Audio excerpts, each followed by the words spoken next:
Muito bem, garotada. O tema desta palestra de hoje é a floresta estacional semidecidual subcaducifólia. Então é a parte 6 do vídeo sobre a biogeografia do Brasil. Então o que significa isso? Significa que há uma vegetação dominada por árvores, num clima que tem um inverno frio e seco, geralmente, e um verão chuvoso e quente. E que essas plantas, essas árvores, tendem a perder até metade das folhas ao longo do inverno, geralmente. Tá? Então são subcaducifólias, são semideciduais. E são mesofanerofíticos. Meu Deus, o que é isso? São plantas de porte médio. Tá? Então existe uma seca fisiológica pelo frio, principalmente no Rio Grande do Sul, e entre 20% e 50% das árvores perde todas as folhas na estação desfavorável. Então metade das espécies da floresta vão ficar decíduas na estação do inverno. Isso é uma floresta semidecidual. Existem outros critérios, mas esse é um critério que foi utilizado pelo IBGE. Plantas típicas, o angico, né, Parapiptadenia, que perde muitas folhas, cariniana, né, que é o jequitibá, Peutoforum, que é a canafístula, e aqui as traduções do que significam os nomes em latim. Né. Alguma parte da planta deve parecer uma quilha, outra parte da planta deve parecer um escudo duplo, lecites, que são as sapucaias, tabebuia, que são os ipês, agora são chamados de androanthus, e astronium, que são, se não me falha a memória, os paus rosas. E aí as formações que são aplicadas em várias regiões do Brasil, né, se repete muito isso aqui. Então na floresta semidecida também vai se repetir. Ela vai ser floresta estacional semidecidual aluvial, das terras baixas, submontana e montana. Belezinha? Na floresta estacional aluvial, você vai encontrar ela margeando os rios, até mesmo na bacia pantaneira, certo? Lá vai mudar um pouco, vai ter umas plantas que são de ambientes um pouco mais quentes, né, como a amburana, que também vai correr lá na Caatinga, até olha o nome dela, cearensis, Calophyllum, tapirira, ingá, essas aqui relacionadas à margem de rios mesmo, Cedrela e guareé, que são as meliáceas, plantas com folhas grandes e compostas. Tá? Depois você vai ter a formação de terras baixas, que vai do Rio Grande do Norte até o Rio de Janeiro. Ela é relacionada às planícies do litoral. Lá você vai ter a planta que é símbolo do nosso país, né? O Cesalpine equinata, que é o pau-brasil. E esse equinata significa ouriço, pois ele tem espinhos tanto nos frutos, como no caule e nas folhas também. Tá? Que é uma planta de origem africana, certo? Aqui se repete alguns e aparece esse nome complicado aqui, que nada mais é do que as plantas que têm as flores grandes, né? E as pétalas geralmente amarelas e depois os estames dourados, tá? São, se não me falha a memória, sapotáceas aqui. Posso estar enganado. Não, acho que não é sapotácea. Daqui a pouco eu lembro e falo para vocês. Acho que é licitidácea também, não. Clusiácea, talvez, alguma coisa assim. Que são grandes árvores, tá? Aqui, uma paisagem muito linda dessas florestas estacionais de terras baixas no Rio Grande do Norte. Tá? Pôr do sol aí para quem gosta. E aqui a situação que elas estão, né? São florestas que perdem bastante folhas, né? Mas margeando rios na Mata Atlântica, geralmente antes de chegar no manguezal, no litoral. Tá? Novamente aí, ó, lá no Pantanal, essas formações, só para vocês verem como é que é lá no Pantanal. Belezinha? Olha que bonito. E aí tem esses braços de rios que secam, né, ficam abandonados. tem toda uma dinâmica lá. Tudo que foi mapeado pelo IBGE já deve ter mudado devido a essa dinâmica aqui. Muito interessante o que acontece no Pantanal. Por isso que o Pantanal também tem alta diversidade, né? Formação da floresta semidecidual submontana. Olha onde ocorre. Lembre das siglas dos estados, né? Serra da Mantiqueira, Serra dos Órgãos, que são dois grandes pontos de altíssima diversidade e exportação de espécies no Brasil. E aqui uma figueira, que Serra dos Órgãos, tem a ver com Ficus organensis, né, que é essa planta aqui. Aqui eu fotografei lá na praça de Florianópolis, na praça central, tem uma bem grande.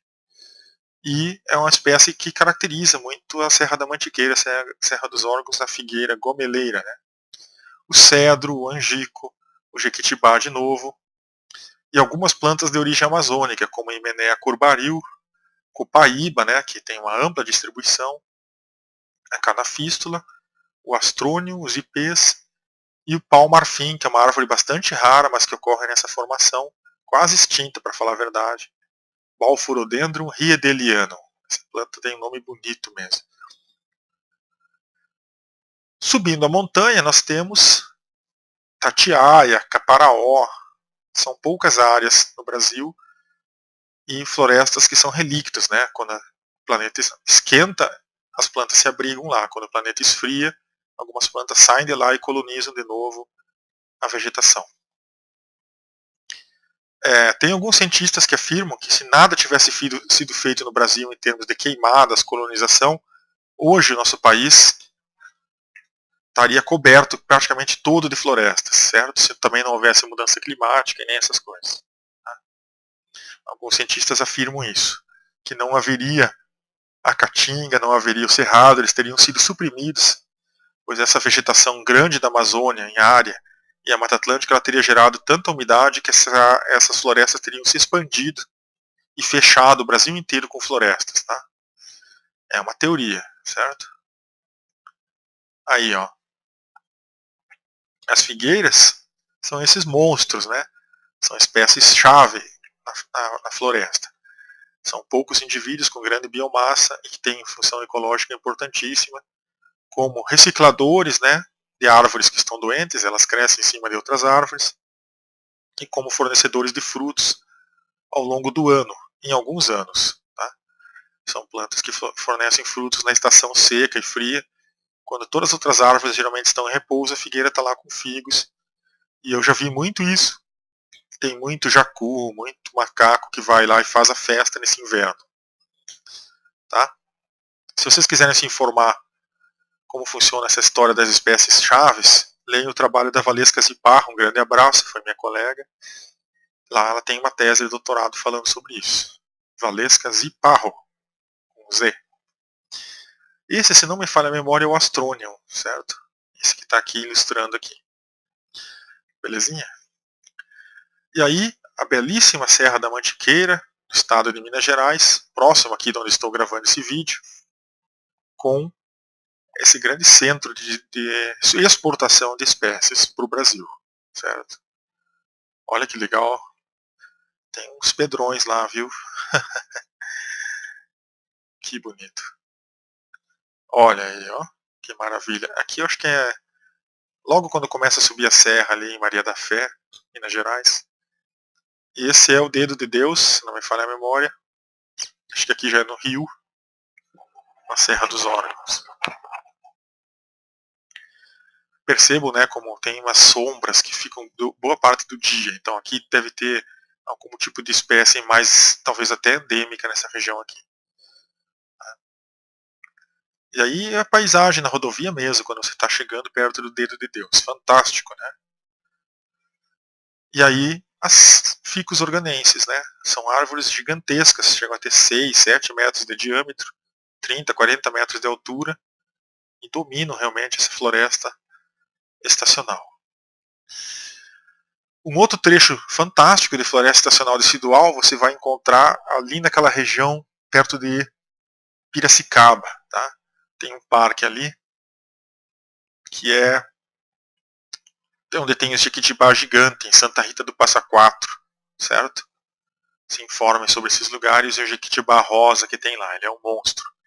Eu já tenho fotos aqui, numa hora dessas eu mostro. Agora vamos para FED, né, que é Floresta Estacional Decidual.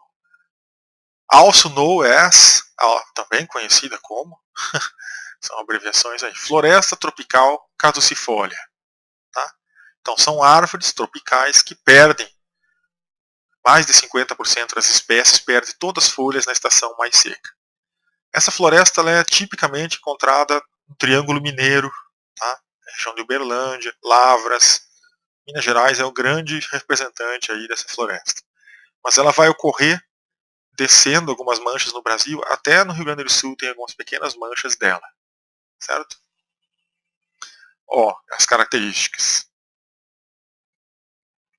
Eu fiz um trabalho de fenologia, que foi meu trabalho de mestrado, que eu amostrei árvores nessa região do Rio Grande do Sul onde dizem que tem essa floresta, tá? Só que eu coletei 4 anos de dados lá, em mais de 400, 500 árvores, e eu não vi isso, dessa floresta perder mais de 50% dos indivíduos, né, das espécies, perdão, perder totalmente as folhas na estação desfavorável. Então, meu trabalho é por isso que eu coloquei aqui, ó, mas veja o meu trabalho, né? Pois contradiz esse conceito aqui, de que existiriam essas florestas na região central do Rio Grande do Sul. Os dados de fenologia, coletados cuidadosamente em 4 anos com binóculo e anotações, por este autor que vos fala, feitas, não confirmam, pelo menos na área onde estudei, essa floresta. Tá? Lá, ao meu ver, seria muito mais floresta semidecidual do que decidual. Tá?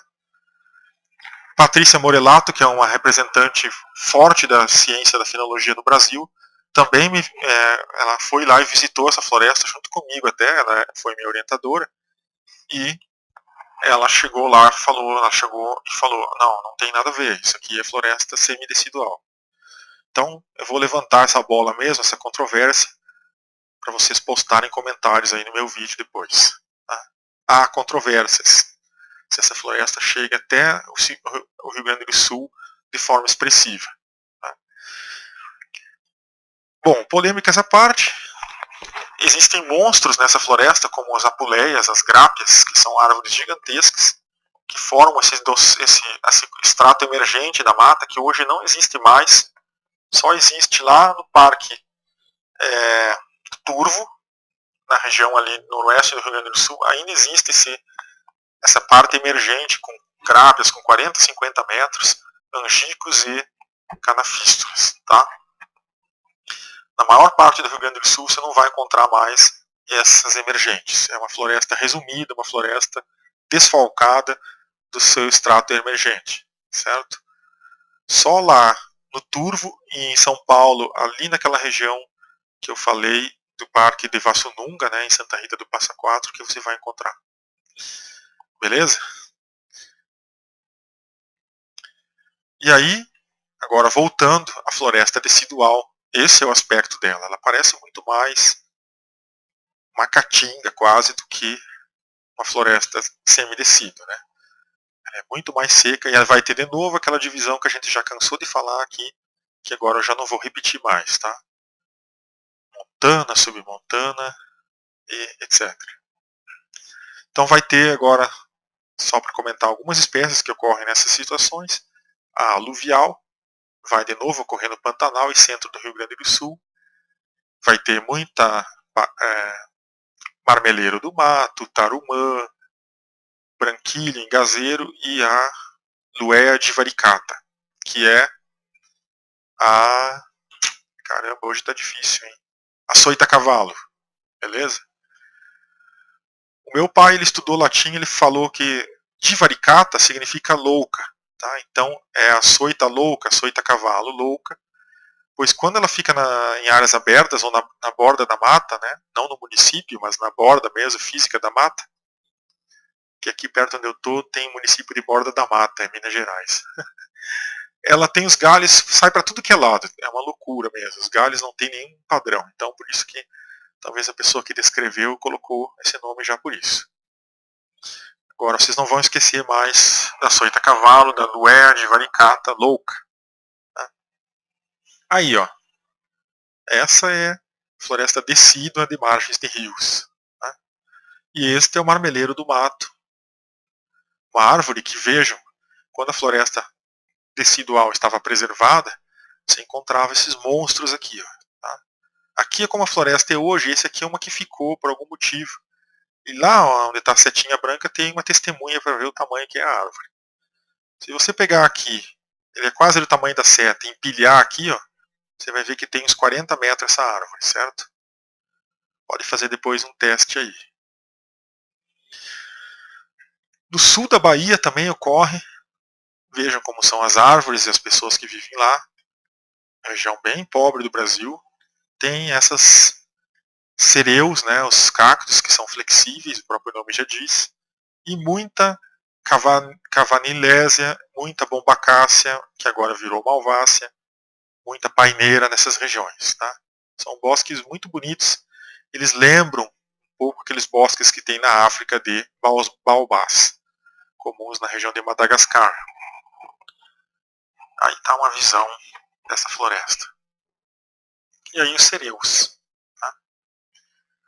Agora a gente entra na submontana. Tá? Onde que ocorre? Sul do Maranhão, sul da Bahia, mata de cipó. Belezinha? Temos cedro, temos aí as malváceas que eu acabei de falar, as paineiras, angicos, jequitibás, ipês, jacarandás, planta muito bonita, e angicos de novo. Né? Aqui tem o pau-jacaré, que também é característico dessa região. Clusiáceas, pequenas, né? Que são as únicas espécies sempre verdes dessa floresta que nunca é verde, né? Na estação desfavorável. Deixa eu ver aqui. Aqui faltou fazer as animações bonitinhas aqui. Já arrumamos aqui, já deixamos bonitinho para vocês. Opa, tinha outra no fundo aqui. Isso não é muito legal de ficar fazendo, ficar corrigindo o PowerPoint enquanto você dá a aula, mas eu vou ter que abrir uma exceção aqui, senão a gente não vai ver o texto. Bom, não doeu muito, né? Então faltava a gente ver isso aqui, né? Aqui no sul da Bahia, ela é chamada também de mata de cipós. Tá? E aí entram as plantas que eu estava falando, né? Essa aqui é a clusiácea. E aí um aspecto dessas matas. Tá? Lá no Mato Grosso de Goiás, que é um município, você vai ter um Rio das Almas, que é uma coisa parecida com cerrado, parecida com floresta afro-amazônica, tá? Que só ocorre ali naquela região com muita clusiácea, que é essas plantas aqui. Tá? Então aquela que eu falava há alguns minutos atrás, que parecia um ovo frito, que eu ia lembrar, eu lembrei agora. Clusiácea e Aquilmeera. Tá aqui, ó. Tá? São plantas lindas. Tá? Então, uma combinação aí, um relicto, né, uma expressão de vegetação afro-amazônica, que é uma coisa que não se sabe direito se é um cerrado, se é uma floresta, ocorre nesse Mato Grosso de Goiás, que é um município, na margem desse rio das Almas. Tá? E aí vocês vão encontrar essas plantas lá. Ó. Boa viagem e coletem essas plantas quando vocês forem lá, com a permissão, é claro, do parque. E conheçam o Rio das Almas. Ali tem até umas crianças tomando banho. Ó. Tá vendo? Esse é o Rio das Almas. E aqui estão as almas, tá? As crianças. E é disso que a gente está falando, que são essas pequenas detalhes aí da floresta decidual. Outro detalhe, outro parênteses, assim por dizer, no norte de Minas, na margem do Rio São Francisco, tem uma matinha chamada Matinha do Iaíba. Lá vai ter umas coisas bem típicas, que é qualia, pterodon, as canelas do brejo, chamado de maquerium, que significam espadas pequenas devido a seus espinhos, né? Boldicha. Essa aqui eu estava tentando lembrar esses dias. Platimênia, tabebuia. Lá na Serra da Botoquena também vai ter alguns relictos de bosques amazônicos andinos, com florestas deciduais na margem dos rios. Né? Vai encontrar essas espécies. Também na Serra da Mantiqueira tem algumas coisinhas. E aí vai ter algumas exceções nas espécies aqui. Ó. Vai ter a Spidosperma, que é uma Apocinácea, que significa fruto, semente ou fruto em forma de língua de serpente, porque a Apocinácea sempre tem o fruto dividido em dois. Tá? Depois a gente vai ver aí. Depois nós temos aí algumas espécies que não combinam muito com essa vegetação, né? São espécies sempre verdes.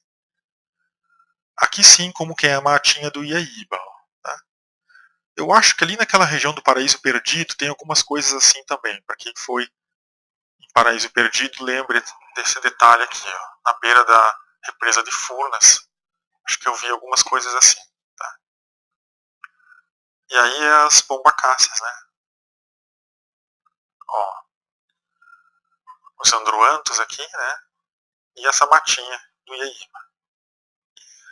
E aqui sim, o paraíso perdido verdadeiro, né? A Serra da Bodoquena, que é um lugar fantástico para mergulhar e ver sucuri. E aqui imagens, ó, do fundo dos rios, águas límpidas e floresta decidual. Tá? Lá a localização. Ó.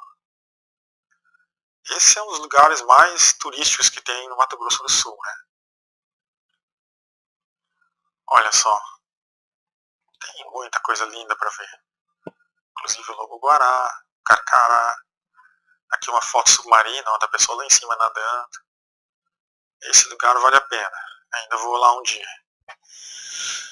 Aqui são florestas deciduais e extrazonais, né, que estão fora do contexto. Então é disso que nós estamos falando nos slides anteriores e nesse slide aqui também. Tá?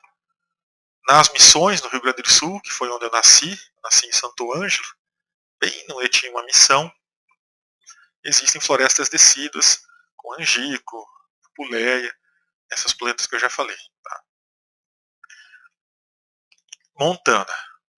Agora nós vamos falar da floresta estacional decidual montana, que vai ter nessas latitudes essas altitudes de ocorrência, certo?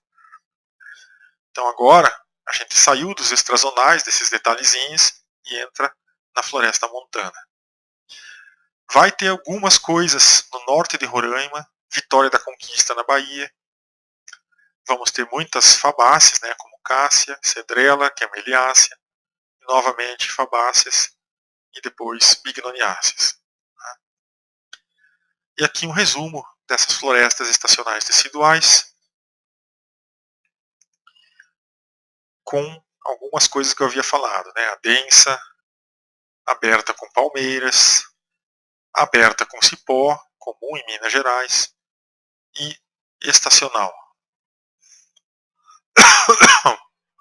Pronto, terminamos a floresta atlântica. Foram necessários quase uma hora, considerando a parte 5 do vídeo anterior com a parte 6 do presente vídeo, que a gente gastou aqui com ela quanto? 23 minutos. Então foi necessário aí quase uma hora para abordar esse fantástico tema que é a floresta atlântica. Agora nós vamos abordar um tema que eu considero até mais fantástico, que é essa vegetação praticamente característica do Brasil, né, o cerrado. Tá? A área de domínio do cerrado. Vejam onde ocorre o cerrado no Brasil. Onde ocorria, né, porque o pessoal detonou tanto isso aqui, que é o bioma, né, embora para algumas pessoas não seja um bioma. Leiam os trabalhos do Marco Batalha, ele vai discutir muito isso. É uma forma de vegetação, né, para alguns, ou um tipo de vegetação para outros, e não um bioma. Mas, de qualquer forma, é a área de domínio, né, mais ameaçada, portanto, do Brasil em termos de destruição. E depois temos o Pantanal, que a gente vai abordar, já abordou um pouquinho, né? Vai voltar a ele mais tarde. Essas fotos aqui, eu crédito para essas pessoas aqui, ó, tá? Foram todas colegas minhas. Alguns chamam de savana, mas não tem nada a ver. E até quando alguns gringos vêm aqui para o Brasil, eles chegam lá e dizem, mas cadê a savana? Não estou conseguindo nem andar no meio disso aqui de tão fechado que é. De tão cerrado que é a vegetação. Então, não chamem de savana lá fora, se vocês forem, ou se vier um gringo, porque ele vai vir aqui esperando aquela savana da África, ele não vai curtir trabalhar no cerrado quando ele perceber que é diferente do que ele imaginava. Vai falar, que enganação, não estou conseguindo nem caminhar aqui e me falaram que era aberto, que era fácil de trabalhar. Muitas plantas do cerrado têm expressão na floresta amazônica, como Voquísia, tá? Curatela, né? Imatanthus, Açucuúba, Párquia, Platônia, Quilmeiera, que eu já falei que é bonita pra caramba, Dimorfandra, Platimênia, Antônia, Magnólia. Tá? Então tem uma diversidade absurda, é uma exceção, né, na vegetação do mundo, um lugar que não é tão chuvoso e que está no centro do continente e ter tanta diversidade vegetal. Isso pode ser explicado pela teoria do domínio central, que mesmo sendo lugares mais secos, a diversidade geralmente está vinculada à umidade, tá? E ao calor. Aqui é um lugar mais seco e tem altíssima diversidade. Isso seria explicado porque o cerrado ocorre no centro do continente. Então, sempre lugares que são centro de continente hoje, que já foram no passado geológico centro de continentes, tendem a ter alta diversidade.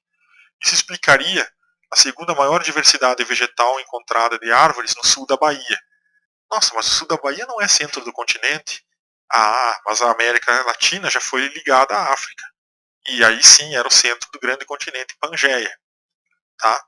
Por isso que explica a alta diversidade ali. E hoje explica a alta diversidade no Cerrado. Tá?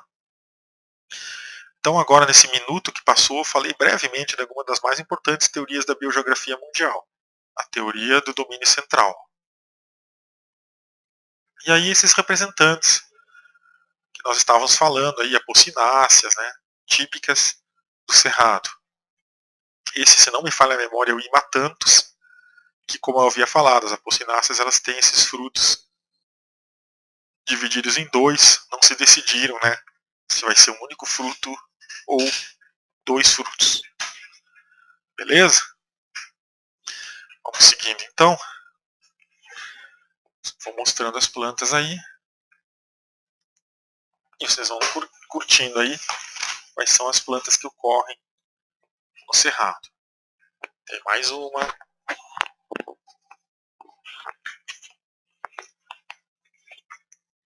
Tem mais outra.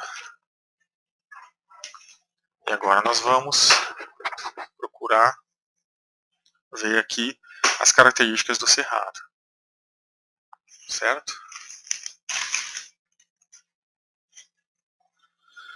Aí tem um extrato do livro mesmo, tá? Que é a vegetação brasileira adaptada ao sistema universal, classificação da vegetação brasileira do IBGE. Vamos ver os nomes que foram dados pelos autores, aqui eu coloquei mais a título de curiosidade, no passado, para essa grande vegetação que ocorre no Brasil. Muitos equivocados, né, como eu acabei de falar.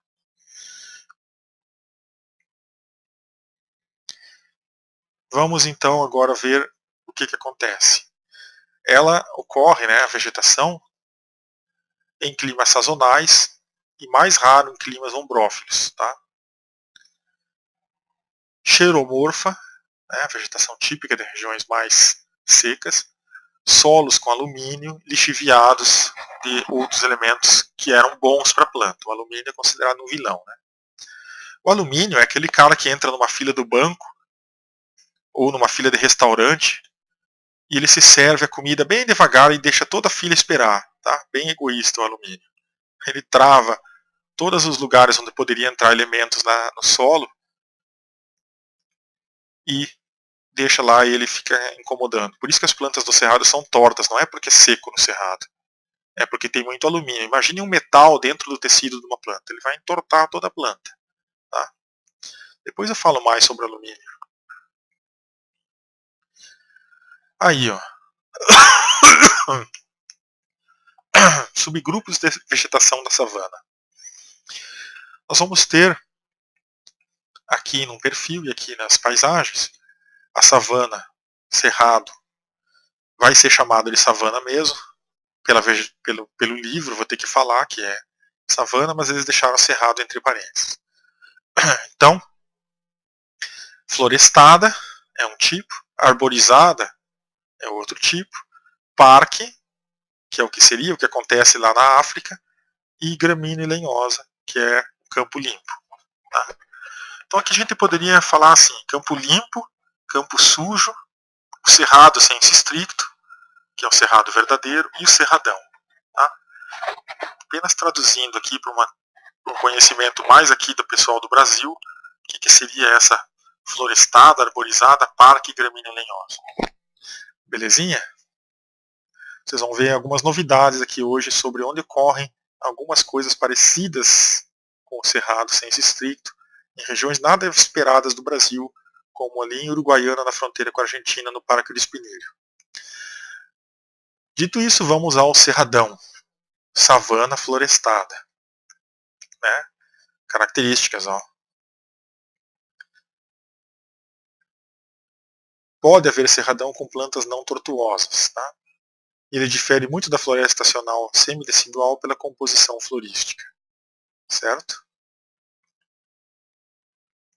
Aí, como é dentro de um cerradão, ó, você consegue caminhar dentro dele na sombra, que não acontece no cerrado, muito menos no campo sujo e no campo limpo.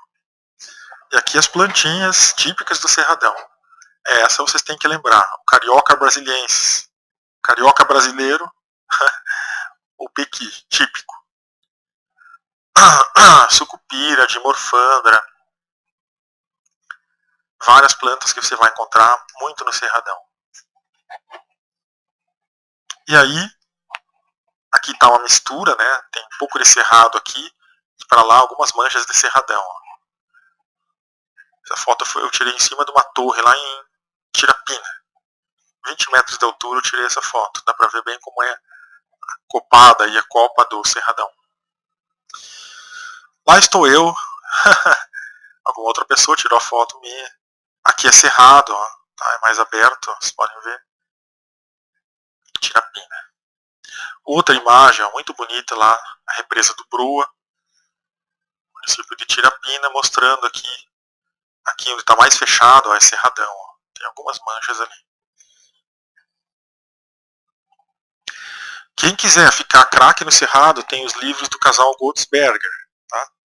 Já são livros que talvez estejam esgotados, mas com os autores vocês conseguem comprar direto deles. Só procurar por esse casal aqui, a homepage deles no Google, vocês vão encontrar os 2 livros. É a melhor pesquisa já feita no cerrado. São 40 anos de dados falando tudo, principalmente sobre insetos, polinizadores e fenologia. Mas tem o livro 1 que fala da toda a ecologia do cerrado, muito bom. Tá? Recomendo. Tá? O cerrado também tem uma grande relação com formigas, essa foto foi eu que tirei para vocês verem o tamanho da formiga. A dispersão de sementes ela é secundária, ou seja, algumas aves comem, defecam, e as formigas é que levam a semente até onde elas vão nascer. Então tem toda uma dinâmica com formigas aí nessa vegetação fantástica. A ecologia do cerrado depende de fogo e de formiga. Lembre então, fogo e formiga, 2 Fs, né? E lembre também do livro com F, Life in the Cerrado. Bom, a savana arborizada é o chamado de campo cerrado, cerrado ralo, cerrado típico, né, senso estricto. Tá? Fisionomia raquítica, são plantas todas tortas, o fogo geralmente é anual, naquela época de junho, julho ali, começa a cair os raios, ou mais em setembro mesmo, quando começam as chuvas. E aqui, em alguns lugares onde ele vai ocorrer, acreditem, tá?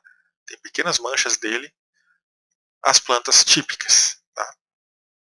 Voquisiáceas, inflorescências amarelas, sucuúba, né, as apocináceas, as dimorfandras e Stripnodendron, que é, para quem é corintiano aí não vai esquecer, o barba-timão. Tá? Embora eu não considere esse time realmente um time tão expressivo para o Brasil. Tá? Agora tem gente me odiando aqui, né? Essa planta aqui, o barbatimão, para quem é corintiano não vai esquecer, tem o verde mais bonito de folhas que eu já vi. O que até é um pouco irônico, né? Porque o verde é uma cor do Palmeiras, né? Então, o barbatimão tem as folhas mais verdes lindas que eu já vi. Tá? Daqui a pouco aparece uma foto aí. Lá na Ilha do Marajó tem umas pequenas manchas desse cerrado também. Tá? Lá vai ter rancórnia. No Pantanal também vai ter tabebuia.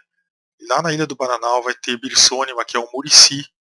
Não um ramalho, mas é um murici, que é uma planta também que da parente da cerola. Essa aqui tem as frutinhas amarelas, até fazem sorvete e pinga, que é muito delicioso os dois aqui, lá na região de Campo Grande. Tá? No aeroporto de Campo Grande você vai encontrar pinga, sorvete, tudo de murici, é muito bom, viu? Recomendo também. Esse é o cerrado típico, tá? Ele é muito mais claro que o cerradão. Tá? As árvores são muito mais tortas, entra muito mais luz, beleza? Visualmente é muito bonito. Tá? Depois nós temos a Savana Park, que é o que seria realmente a savana lá da África, o análogo aqui no Brasil. Né? Parque de Cerrado, Campo Sujo, Cerrado de Pantanal, Campo de Murundus ou Covoal, ou será que aqui é Cocoal? Tudo bem, Campo Rupestre, nas regiões de Minas. Né? Muitas gramíneas, tá? Então aqui muda o pano de fundo. O pano de fundo é grama. Antes eram as árvores, né? Aí, ó, é isso que a gente está falando. Tá? Essa seria a verdadeira savana do Brasil. Né? Grama é o principal e as árvores se inserem aqui com um espaçamento maior. A luz do sol entra direto, é diferente do cerrado e do cerradão. Tá? Essa é a rancórnia da ilha de Marajó, que foi falada aí. Lá no Pantanal mesmo, na savana, né, típica, parque, você vai encontrar muito ipê. É a árvore típica dessa grama coberta com alguma outra árvore. Tá? E aqui outros lugares onde ela ocorre, essa vegetação. E aí o murici que eu falei, ó, pega lá em casa ou na vizinhança uma acerola com flor, você vai ver que a florzinha é igual a essa aqui, ó, tá? Só que a da acerola é rosa e branca e aqui é do murici, que é malpighiácea. Lá igual as acerolas, né? É amarelado aqui tudo no murici. Tá? Um lugar chamado Lagoa da Confusão tem muito expressivo essa vegetação, tá? Em Tocantins. E aqui a beleza do cerrado, as fotos já falei de quem são, né? E aqui a melhor foto que eu já tirei do Maquião meiera, que é aquela planta que eu falei típica do cerrado. Tá? Então aqui vou encerrar a aula de hoje falando o seguinte para vocês.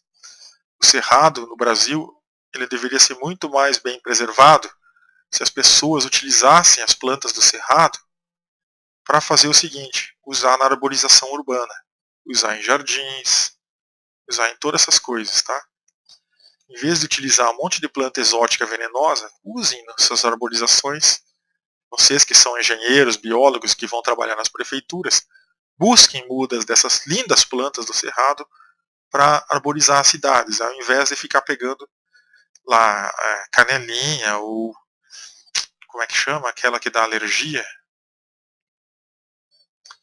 e outras coisas que nem deveriam estar na arborização urbana, como espirradeira e outras plantas tóxicas como as cicas. Né? E aí nós temos o campo limpo do cerrado. Tá? Então vai ter alguma que outra árvore, alguma que outra arbusto, mas a maioria do caso vai ser as gramas aqui. Ó. Grama do cerrado, gramínea, capim. Tá? E aqui nós estamos falando disso aqui, o campo limpo. Tá? Você vai caminhar muito até achar uma plantinha e vai lembrar disso aqui. Tá? Campo limpo do cerrado. Às vezes no campo sujo ele encontra umas áreas alagadas, por isso que também se chama campo sujo, porque tem muito barro, muita planta assim adaptada também à água. Tá? Você vai se sujar, vai ficar atolado. Aqui um cerradão, agora vem uma miscelânea de fotos minhas, lá em Itirapina. Ó, tá? Veja como faz sombra dentro do cerradão. Né? Aquilo lá é uma térmica, 5 litros para vocês terem uma ideia do tamanho. Aqui o Barbatimão, ó, os corintianos agora vão se alegrar, os palmeirenses também, pela cor da planta. Né? E aqui o cerrado típico, né? Senso estricto, mais aberto, porte menor. A composição também é um pouco diferente. E aqui o campo sujo, né? Não é aquela grama limpinha, boa de caminhar, e aí o campo limpo. Certinho? Entenderam o que é um cerrado? Não é difícil, né? A beleza incrível das eriocauláceas vai caracterizar o campo sujo e o campo limpo. Tá? Aí mais uma imagem do cerrado. E aqui a beleza do cerrado em fotos. Usem na arborização. Não deixem o cerrado morrer, pois as pessoas o veem como uma vegetação que não vai fornecer madeira, não vai fornecer nada de útil, e tem muita coisa de útil, que são as frutas, as flores, para o paisagismo e para a alimentação, e também substâncias para curar doenças. Então essa é a chave para conservar o cerrado. Usar ele na arborização urbana até para a gente ter essas plantas e sementes no futuro, caso desapareça muito o cerrado. Tá? Olha isso. Todas as fotos aí da Maria Gabriela e da Paula Reis, Maria Gabriela Camargo, da Regina Souza, todas as pessoas que iam comigo lá no Cerrado, em São Paulo, um grande abraço. E fica aí as fotos, os créditos totais para eles dessas fotos, tá? Quero de forma alguma aqui fazer bobagem com isso. Bom, um grande abraço, até a próxima. E na próxima a parte 7, vai ser aquelas savanas estépicas, que são vegetações curiosas que existem lá em Roraima, lá no Chaco, no Mato Grosso do Sul, e em Uruguaiana, no Parque do Espinilho, que são coisas incríveis, que lembram realmente a savana da África, tá? Deixa eu só ver se tem alguma imagenzinha para vocês ficarem pensando nelas depois. Aí, ó. Tá? Ó, aí sim parece a África, ó. Mas isso vai ser o nosso próximo vídeo, tá? Até lá então. Grande abraço. Fui!